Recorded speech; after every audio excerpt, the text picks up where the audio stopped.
سلام بنات، معكم نورة من يوميات نورة. نتمنى تكونوا بخير وعلى خير وانتم كتشاهدوا هذا الفيديو. اليوم فيديو جديد ووصفه جديده اللي غادي نحضروا فيها واحد همبرجر اللي طلبوا مني واحد المتتبع.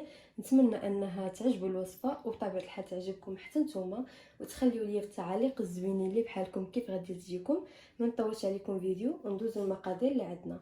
بالنسبه للعجينه ديال هاد الخبز ديال البرجر غادي نحتاجوا ليها واحد 400 غرام ديال الدقيق الابيض اللي مغربل من قبل. بطبيعه الحال الكميه كترجع لكم نتوما البنات، يعني يا غادي تقلوا المقادير يا غادي تضاعفوها على حسب افراد العائله. عندي كاس ديال الماء او على حسب اللي غادي يجمع ليا العجينه ديالي الماء دافي هنا.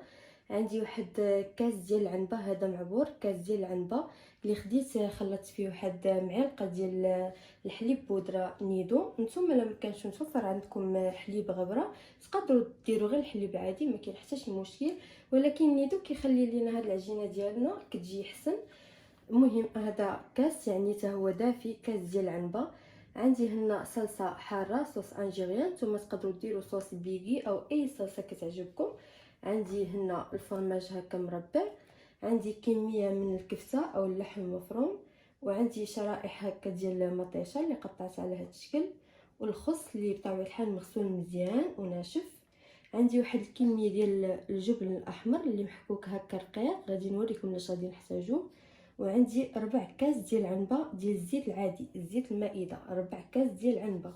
عندي واحد معلقه كبيره هكا ديال الخميره الفوريه. الا ما كانتش خميره فوريه تقدروا ديروا غير الخميره العاديه، يعني معلقه هكا كبيره عامره. عندي واحد معلقه ديال السكر سنيده، تكون يعني هكا ماشي عامره بزاف، ممسوحه. عندي شويه ديال الزنجلان اللي تزيين. عندي واحد معلقه كبيره ديال الزبده، يعني عمروها مزيان، ولا 25 غرام اللي بغات تعبر، 25 غرام ديال الزبده اللي هكا بحراره المطبخ باش هكا تسهل علينا الخدمه ديالها. عندي واحد بصله صغيره اللي محكوكه بحال هكا، يعني حكيتها مزيان حتى تيولي لينا الشكل ديالها بحال ديال الماء، وشويه ديال الربيع.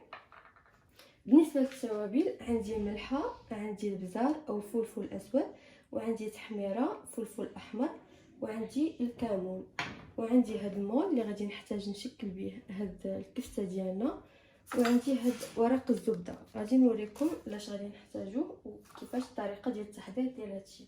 اول حاجه غادي نبداو بها البنات هي العجينه ديالنا. غادي ندوزو نعجنوها باش نخليوها تخمر لينا، عاد باش ندوزو المراحل الاخرين. المهم هانتوما معايا. دابا البنات غادي نوجدوا هاد العجينه ديالنا. اول حاجه غادي نبداو بها البنات، غادي ناخذ واحد الكميه من هاد الدقيق ديالنا، ما غاديش نديرو كامل في مره، غادي ناخذ هكا شويه. غادي نزيد عليه هاد السكر سنيده، هاد معلقه.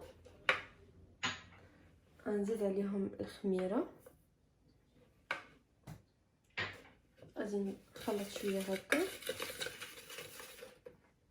وغادي نزيد عليهم هاد كاس ديال الحليب ديال العنبه اللي بطبيعه الحال كيكون دافي. صافي غادي نخلطهم مزيان بحال هكا.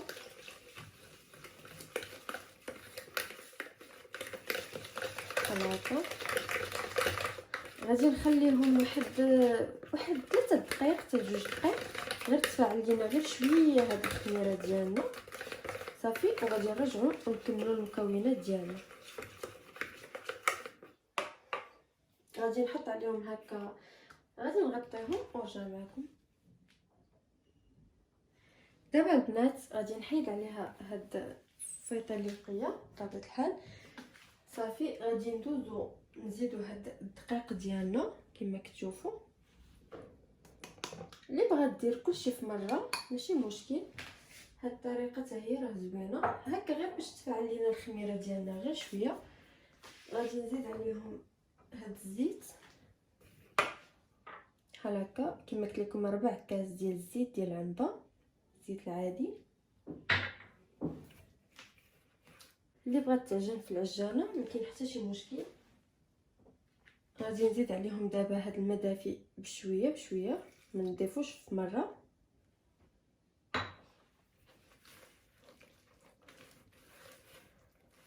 انا هنا غير غادي نخلطها شويه عاد باش غادي نعجنها بطبيعه الحال بيدي.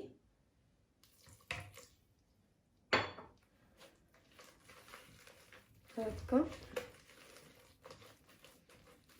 دابا البنات غادي نزيد ليها الملحه. يعني الملحه البنات ما نديروهاش مع الخميره في الاول، حيت هذاك المفعول ديال الخميره ما كيبقاش، داكشي علاش تنسبقوا الخميره هي الاولى عاد باش نديروا الملح. ندير هكا شويه. بطبيعه الحال الملحه على حسب ذوق البنات، اللي كيبغي الماكله مصوصه ينقص الملح. نزيد الماء شويه بشويه بحال هكا. صافي كنخلطها شويه صافي وغادي نزيدها بيدي. اما بالنسبه للزبده البنات تندلكوها مزيان شويه، نعطيوها شويه ديال الكليك عاد باش غادي نزيد ليها هاد الزبده ديالنا. المهم انتما غادي تشوفوا معايا المراحل. دابا غادي ندلكها مزيان.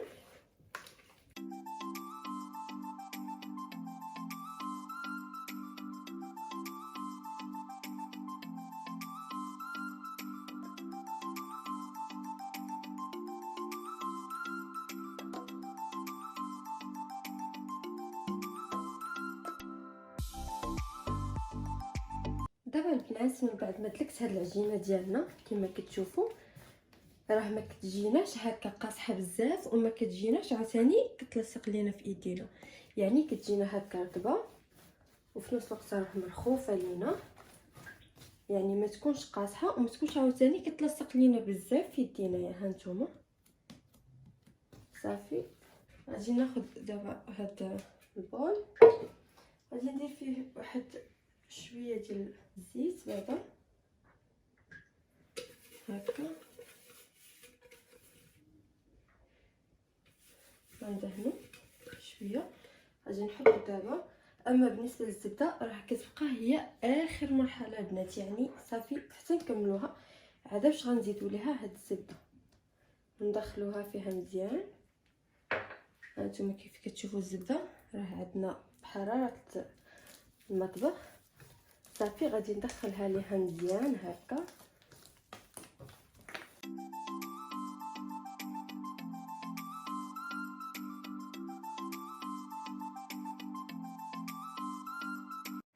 دابا البنات من بعد ما دخلنا الزبده ديالنا مزيان غادي ناخذ شويه ديال الزيت، غادي نديرو هكا في يدي هكا.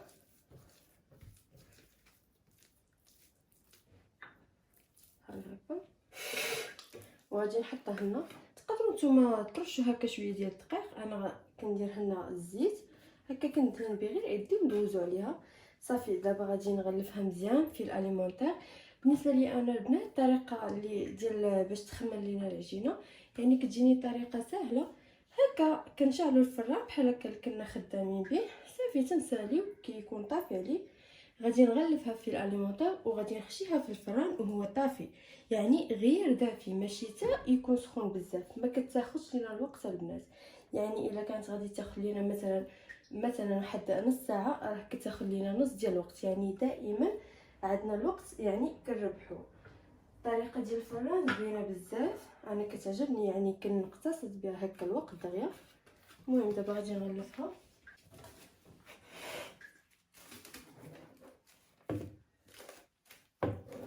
صافي بحال هكا.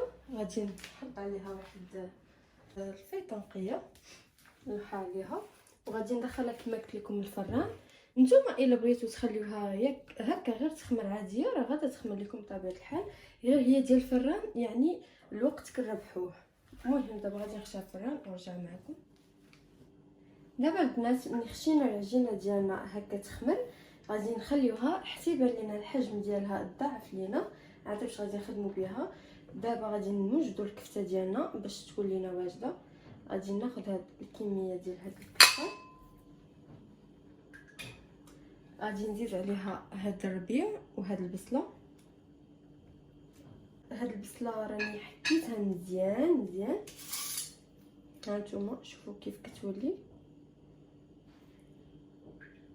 يعني راه محكوكه مزيان. هاد البصله كتخلي لينا البنات يعني الكفته ديالنا كتجينا رطبه وما كتجيش هكا ناشفه. غادي نزيد عليها الزيت البنات يعني قليل اللي غادي يقول لي الزيت، حيت قليل اللي كيستعمل الزيت في الكفته. ولكن هاد الزيت البنات كيعطينا واحد البنه في الكفته وكيخليها لينا كتجي هكا طريه وكتجينا رطبه، يعني ما كتجيناش هكا شاحفه وقاصحه. نتمنى انكم تعودوا تجربوها بهذه الطريقه اللي عطيتكم. غادي نزيد لهم هذا الفرماج المحكوك هكا رقيق. البنات راه الفرماج راه غير شويه يعني ماشي بزاف، ولكن انا حكاه هنا رقيق كيخلي هاد الكفته ديالنا تجي لينا هكا معلكه من الداخل وكيعطيها واحد البنه زوينه. يعني غير شويه ديال الفرماج هكا احمر. غادي نزيد عليه شويه ديال الكمون، غير شويه،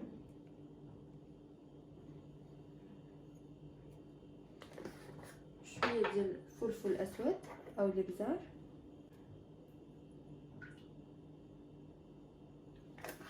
وشويه ديال التحميره او الفلفل الاحمر. صافي غادي نزيد عليهم شويه ديال الملح.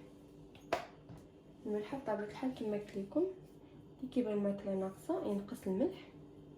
صافي غادي نخلط كلشي مزيان هكا، وغادي نزيدو نوجدوها في هاد المول اللي غادي نشكلوها عليه. المهم انا غادي نخلط هاد الكفته ونرجع معكم. دابا البنات من بعد ما خلطت هاد الكفته ديالنا كما كتشوفوا هانتوما راه كترجع لينا يعني رطبه، ما كتبقاش هكا يعني شاحفه لينا شي شويه. هذيك البصله والزيت اللي كنضيفو كيخلي لينا الكفته ديالنا كتجينا رطبه. صافي غادي نحطها دابا هكا، غنغسل يدي. دابا البنات غادي ناخذ هكا واحد الصحن، غادي ناخذ هاد المول بحال هكا، نتوما غادي ديروا الحجم اللي بغيتو. غادي نحط فيه هاد ورق ديال الزبده اللي انا قطعته على هاد الشكل بحال هكا كما شفتوا. المهم غادي ناخذ هكا واحد، غادي نحطو هنايا ونحط عليه هاد المول. غادي ناخذ شويه من الكفته بحال هكا كما شفتوا، وغادي نحطها هنا نسرحها هكا حتى تاخذ لينا الشكل ديال هاد المول بحال هكا. نوريك هكا بالطبيعي باش تاخذ لينا الشكل مزيان. صافي دابا غادي نحيدها نقادها بحال هكا. صافي غادي نحطها هكا على جنب. غنزيد معكم وحده اخرى. هاد الكفته اللي درناها بنات على هاد الشكل راه نقدروا نحتفظوا بها هكا في المجمد، يعني نصوبوها هكا ونديروها هكا في واحد بلاستيك غذائي اللي يدخل المجمد ونحتفظوا فيهم بحال هكا. وقت ما بغيناهم نجبدوهم نخدموا بهم. هكا السيده اللي ما عندهاش هكا الوقت ولا يعني ممكن دير هاد الطريقه. صافي غادي نهبط بحال هكا. عرفتوا يا البنات راه هذاك الزيت وهذيك البصله اللي كنحكوا في الكفته ديالنا، سواء هاد الكفته ديال اللحم او حتى كفته ديال هكا ديال الصدر ديال هكا ديال الدجاج، راه كتجينا بنينه بزاف وكتجينا رطبه. يعني الزيت راه كيعطينا واحد هكا واحد رطوبيه في هاد الكفته ديالنا كتجينا لذيذه بزاف وما كتجيناش شاحفه. حيت كما كنعرفوا البنات هكا الا كانت عندنا الكفته شاحفه شويه ما كتجي زوينه. المهم انا غادي نكمل هاد الكميه اللي عندي ديال الكفته، غادي نديرها على هاد الشكل ونرجع معكم. دابا البنات العجينه ديالنا راه واجده كما كتشوفوا. من بعد ما ضاعف ليها الحجم ديالها، يعني ملي كنشوفوا الحجم ديالها هكا ضاعف عرفوها بانها خمرات لينا. صافي كما قلت لكم الطريقه ديال الفران راه زوينه بزاف، يعني كيكون عندنا هكا دغيا كتخمر لينا فيه هانتوما كما كتشوفوا. صافي غادي نحط دابا هنايا بطبيعه الحال راه نقي مزيان محكوك. هانتوما شوفوا كيف كتجي هاد العجينه ديالنا، راه كتجي زوينه بزاف. المهم دابا انا غادي نقسمها لكرات بحال هكا.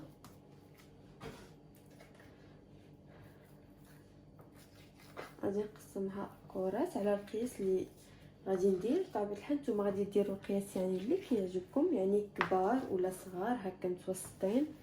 انا هنا غادي ندير تقريبا ميني برجر، يعني ماشي كبار وماشي صغار بزاف.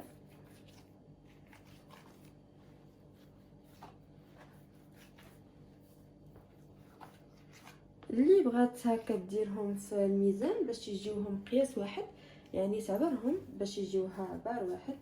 انا غادي نحاول غير هكا نديرهم قياس واحد.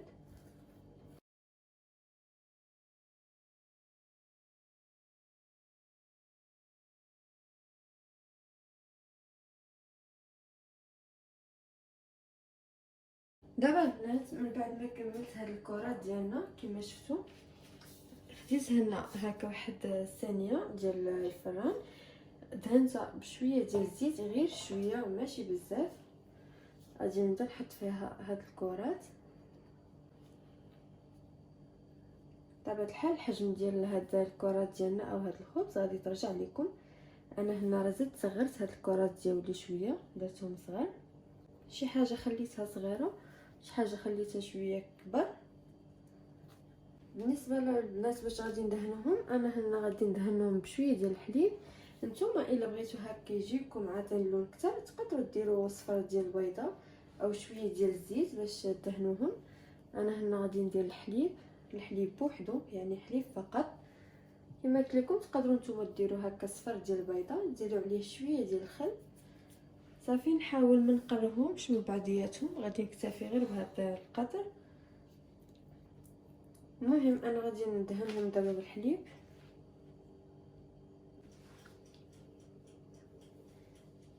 دابا البنات من بعد ما كملت الدهين ديالنا على هذا الخبز ديال البرجر ديالنا بالحليب وهكا زينته بشويه ديال الزنجلان، راني شعلت عليهم الفران من قبل باش يسخن. شعلت درجه الحراره 250، وانتم بالنسبه لكم كل فرن وحسب درجه الحراره ديالو.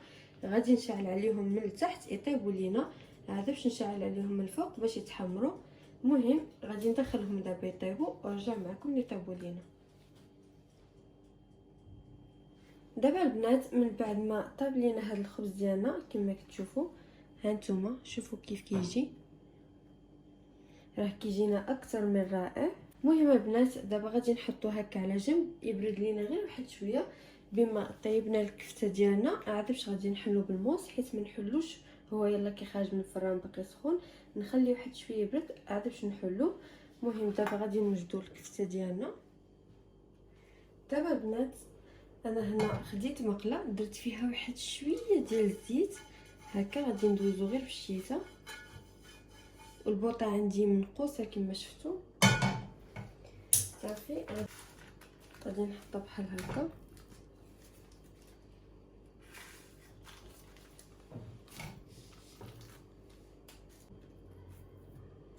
ونخليها تتحمر على هاد الجهه التحتانيه عاد باش نعاود نقلبها.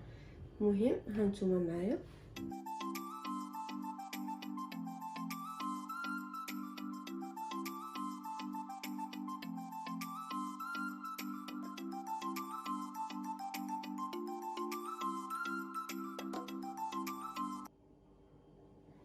دابا البنات من بعد ما قلينا هاد الكفته ديالنا كما كتشوفوا، غادي نحلو دابا هاد الخبز نقسموه.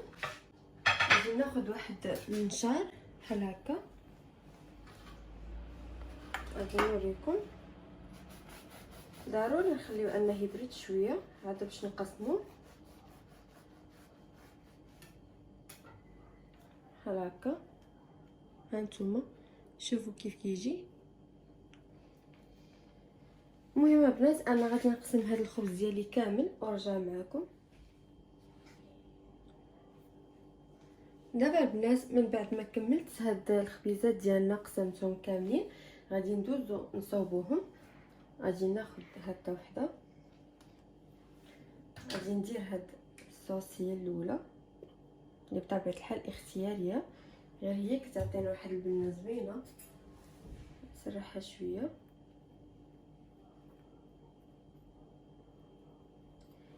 غادي نزيد عليها هاد الكفته،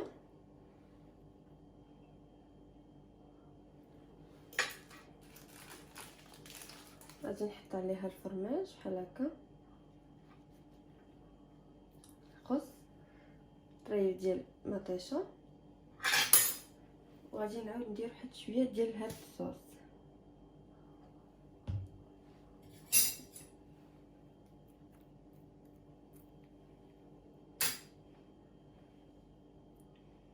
بحال هكا. هانتوما شوفوا كيف كيجي. غادي نعاود معكم واحده اخرى ندير هاد الصوص. هاد الساندويتش او هاد البرجر النت راه كيجينا رائع بزاف، كيعجب كما قلت لكم الكبار وخصوصا هكا الوليدات الصغار، يعني زوين وشي حاجه ديال الدار كنكونوا مصوبينها على ايدنا، راه طبيعه الحال كتكون صحيه بالنسبه لوليداتنا. صافي غادي ندير هاد الكفته، غادي نسبقها النخس هو الاول، نزيد عليه هاد الكفيته، نزيد عليه هاد الفرماج مربع. نتوما البنات الا بغيتو هكا تحمروا هاد الخبز ديالكم هكا من الفوق، غادي تاخذوا غير مقله ديروا فيها شويه ديال الزبده وتقلبوهم هكا على وجههم، صافي تيتحمروا شويه. انا ما غاديش نحمرهم، غادي نخليو غير هكا غير ديال مطيشه.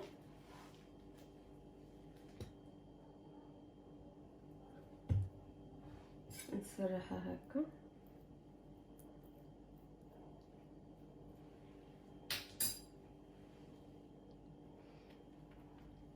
هانتوما شوفوا كيف كيجي. المهم البنات انا غادي نكمل كاع هاد الكميه اللي عندي ونتلاقاو ان شاء الله في الطبق النهائي. البنات هذا هو الشكل النهائي البرجر ديالنا. هانتوما شوفوا كيف كيجي، راه كيجينا رائع ولذيذ بزاف بزاف. نتمنى انكم تجربوه، راه كيجي غزال، لا من هذا الخبز ديالو اللي كيجي لنا هكا رطب وخفيف، لا من هذيك الكفته اللي كتكون لينا لذيذه بزاف. يعني الشكل ديالو راه كيزين لينا المائده ديالنا، خصوصا هكا الدراري الصغار بهذا الشكل اللي غادي يشوفوا اكيد غادي يعجبهم وغادي ياكلوا، وخصوصا انه مساو في الدار البنات، يعني شي حاجه صحيه. نتمنى انه تعجبكم هذه الوصفه وتجربوها وترجعوا لي في التعاليق الزوينين ديالكم كيف جاتكم، وخليوا لي لايك الى عجبكم فيديو، وديروا ابوني للقناه باش يوصلكم كل جديد، ونتلاقاو ان شاء الله فيديوهات جداد.